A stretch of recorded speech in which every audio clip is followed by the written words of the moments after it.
Does education bring depression?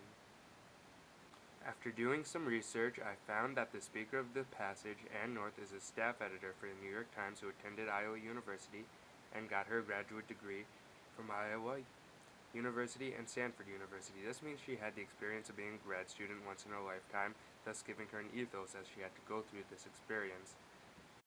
The occasion for this piece is when students are going through their graduate studies in college.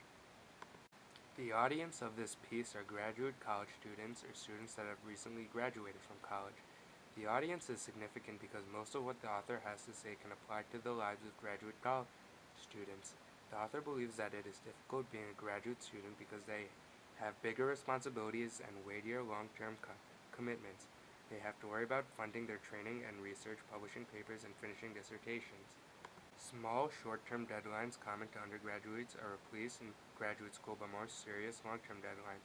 As opposed to other college students or people not in college, graduate students have to go through the difficulties of finding a job, taking care of family, and other responsibilities. The author's purpose is that as a graduate student, studies get harder and harder for students, and professional counseling services that the school have to offer have failed to catch up. It is harder to be a graduate student in today's time, as graduate students are often depressed as they can not only not find jobs due to lack of experience and face overwhelming crushing costs due to their student loans, as well as a variety of other stresses and pressures. The author illustrates his purpose through Logos and ethos. The author uses logos to show how graduate college students face more stress and have more responsibilities. As well, the author uses ethos by using professionals who have experience.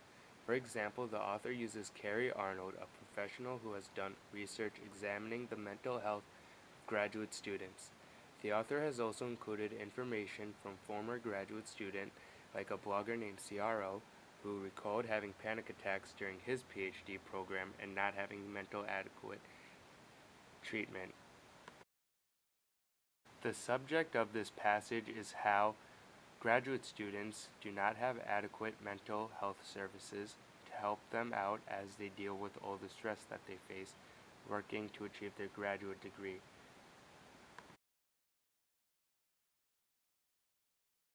The tone of the author is very despairing. The author sounds very hopeless and bleak about the situation at hand. The author references Ciaro, the blogger, and states that there was nothing available at the university to help graduate students who were under mental duress. This gives a sense of hopelessness as you realize how limited the students were when they needed help. You also realize how difficult it is for students to even finish getting their PhD because it is often incredible financial hardship for even a relatively well-off student now than it used to be.